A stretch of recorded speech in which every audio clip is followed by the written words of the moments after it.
కేంద్రంలోని BRS party కార్యాలయంలో మహాకవి కాళోజీ నారాయణరావు జయంతి వేడుకలు ఘనంగా నిర్వహించారు. ఈ కార్యక్రమానికి ముఖ్య అతిథులుగా మాజీ మంత్రి సూర్యాపేట ఎమ్మెల్యే గుంతకండ్ల జగదీశ్వర్ రెడ్డి, మాజీ ఎమ్మెల్యే భూపాల్ రెడ్డిలు హాజరయ్యారు. కాళోజీ చిత్రపటానికి పూలమాలలు వేసి ఘనంగా నివాళులర్పించారు. ఈ సందర్భంగా జగదీష్ రెడ్డి ఆసక్తికర వ్యాఖ్యలు చేశారు.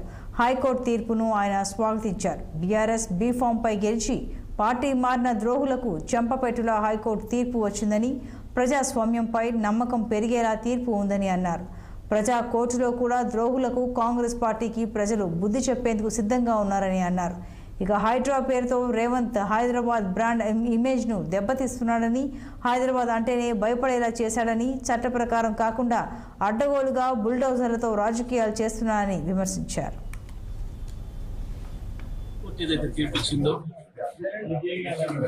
పార్టీ ఫిరాయింపులకు సంబంధించి బీఆర్ఎస్ పార్టీ నుండి గెలిచి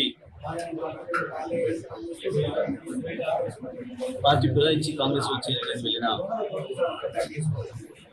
ప్రజాద్రోహులను వెంటనే విచారణ చేయాలని, 4 వారాల్లోగా నిర్ణయం తీసుకోవాలని చెప్పి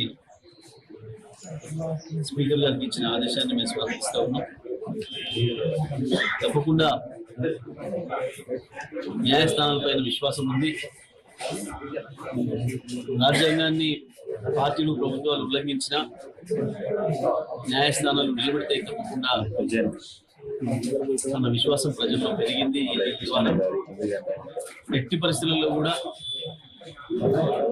వాళ్ళు ఎవరైతే పార్టీ ఫిరాయించారో హామీలతో వాళ్ళ సభ్యత్వాలు రద్దవడం ఖాయం, తిరిగి ఎన్నికలు రావడం ఖాయం, తెలంగాణ ప్రజలు కాంగ్రెస్ పార్టీకి బుద్ధి చెప్పడం కూడా ఖాయం.